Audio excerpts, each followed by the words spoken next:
Okay, so A, B, C, D is a trapezium, so that means this side is parallel to this side. As you can see that, you've got an alternate angle here, 32, 32. And it says some other various lengths about it. And we've got to calculate the length of BC, so we've got to calculate this length, I'll call it X. That's what we've got to find. So I can't use this triangle here to start off with because I only know two things with it.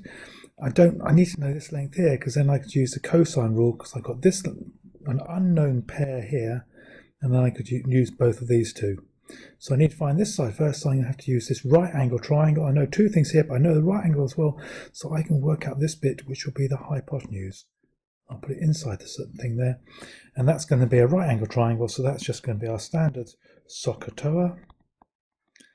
And we know the angle there is 32, so I can tick S, C, and T. And this is the hypotenuse, which we want to find, and this will be the opposite. Don't care about, and that will be the adjacent, the one next to the angle. So I know the adjacent, and I want to find the hypotenuse. So fairly obviously, it's going to be this one, and the hypotenuse will equal the adjacent. And because it's above the C, it'll be above, it'll be over cos. We never write down cos on its own, so that'll be cos 32. And that is the adjacent, is 15, divided by cos 32, and that equals 17.68767605, roughly.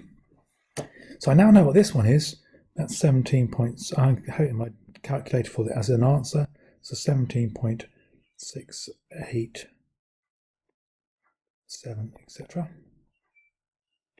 And I can now work out x by the cosine rule. And I know that a squared equals b squared plus c squared minus 2bc cos a. And the important thing with this is that that's a corresponds or is paired with that a.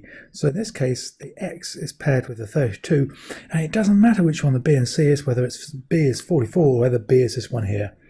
So I can just put it in. The bit I'm trying to find, it will be x squared equals 17.687 squared, I use answer, plus 44 squared minus 2 times 17.687 times by 44 times by cos 32, and that gives me that x squared equals 900.871926.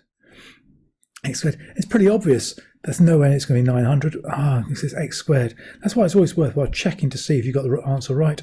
I need to square root both sides, so x will equal 30.0145. Typically it says give it to a suitable degree of accuracy, so x equals 30 centimeters, because that's how all these numbers are just being given to the nearest centimeter. So 30 to nearest centimeter, and that's my answer, and that's question 11 done.